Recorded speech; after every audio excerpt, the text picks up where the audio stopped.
This is Chris from the Scientific Audiophile, and today we are reviewing the JBL Club Pro wireless headphones.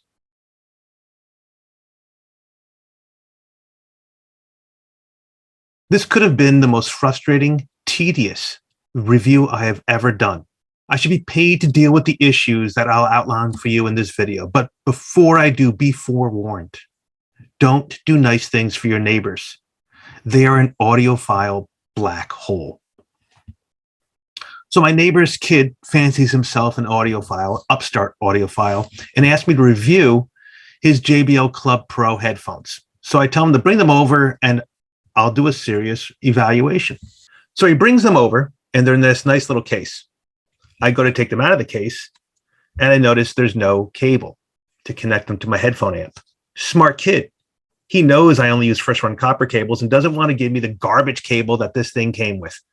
But I can't find the input anywhere on this product. So I called the kid up and explained the situation to him. Lo and behold, these are wireless earphones. So I asked the obvious question: where's the 3.5 millimeter adapter so I can plug that into my headphone amp and use my equipment, and that then will send it wirelessly to the JBLs? He says there isn't one. It works with something called Bluetooth.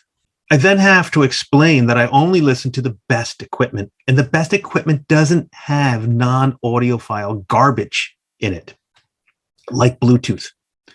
He says just use it with your smartphone. All smartphones have Bluetooth. Now I have to explain to this dumb kid down the street that I don't have a smartphone. And if you want a review, you're going to have to give me yours for testing. So he drops off his iPhone and shows me how to use something called Qobuz app. Qobuz. It's the stupidest name you ever heard. You can't even say Qobuz, Qobuz. What is that? I don't know. Dumb name.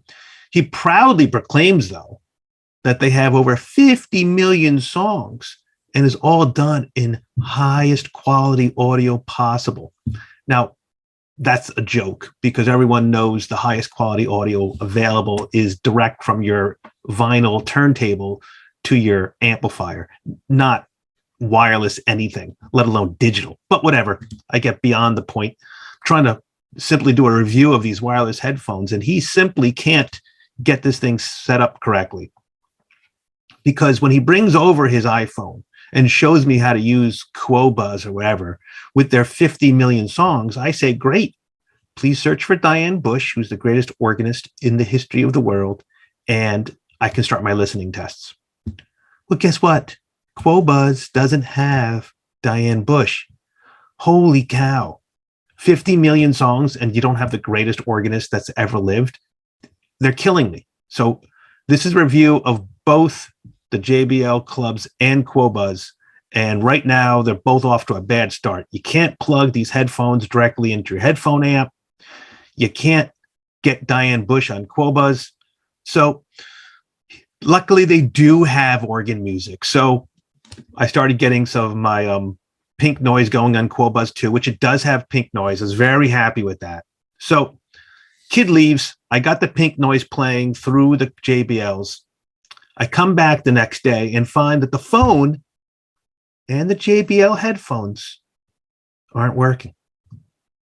Seriously? They both broke in one day. I wasn't playing them at full volume. I was going at half volume, which is my normal setting, for a full day. And they both broke. So I called the neighbor's kid up again. And he comes on over and says something about they didn't break, they lost their charge. Who wants to hear headphones that just lose their charge? What if I was in the middle of listening, just going to die, and then the phone dies too? How can you possibly do this? I don't understand children these days. They're idiots, because now I have to wait hours before starting the break-in period again. This is utter garbage. Here we are in the 21st century, and who bothers with this manual process of physically charging a phone, charging your headphones, when the very concept of electricity, which was invented 130 years ago, direct to your wall outlet, solved the problem long ago. You keep your amps plugged in. Your headphones power over the amp. That's why it's called an amplifier. Phone doesn't have an amplifier because it's doing everything wirelessly. Oh, okay, whatever. Do these things sound good or not? Let's find out. So he gives me the iPhone charger. I keep the iPhone charged constantly now. That way the iPhone doesn't die.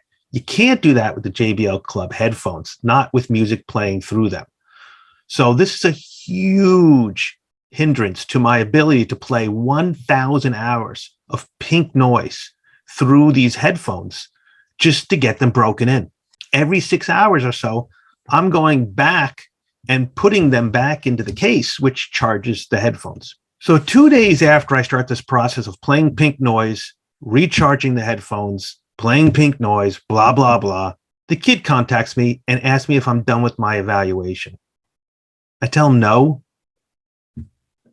The next day, his parents come to my door saying, little Johnny needs his iPhone and headphones back.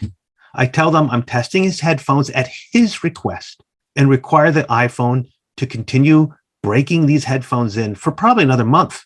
Well, they say absolutely not. You're not keeping it for another month. They want the phone back now. That's when the kid notices his parents are outside my front door, and he comes running over and asks if I could finish up the testing and the evaluation in the next 24 hours. I made it very clear to him, as I'm making it clear to you, that a review would be severely compromised without the proper break-in, let alone no Diane Bush on Qobuz. And I'm never going to get my 200 hours of regular listening in on these things if I'm giving them back in a day. Make a long story a little bit shorter, I start listening to these headphones.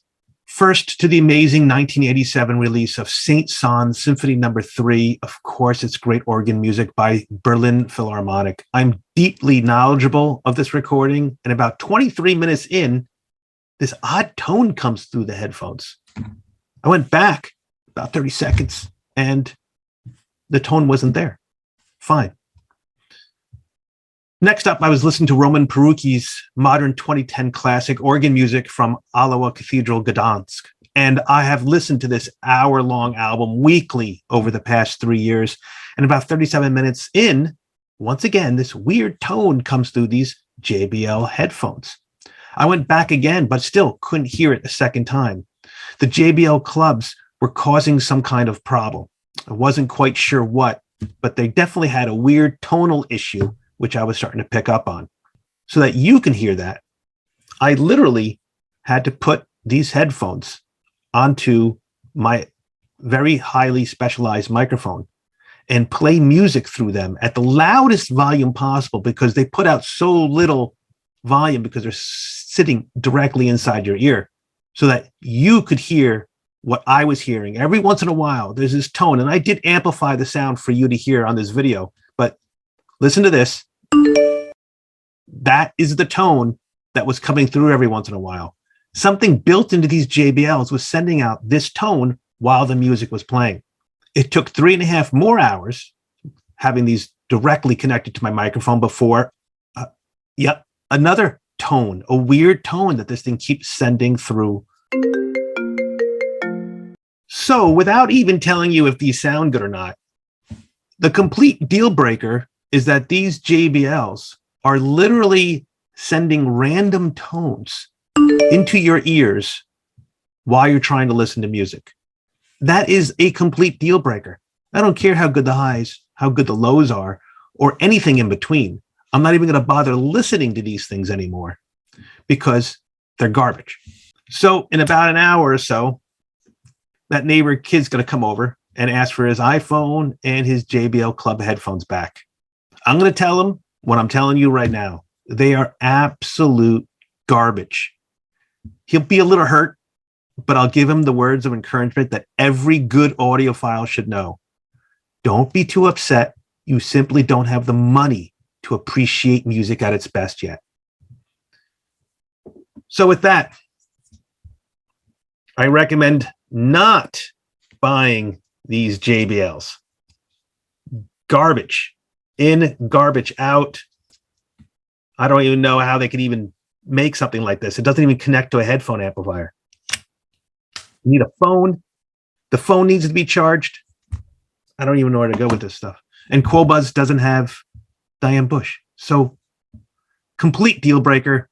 I'm going back to the old ways, the ways that actually work. So thank you for watching the Scientific Audiophile. We'll be back soon with another great review. Unfortunately, we cannot recommend Qobuz or the JBL Club Pro headphones.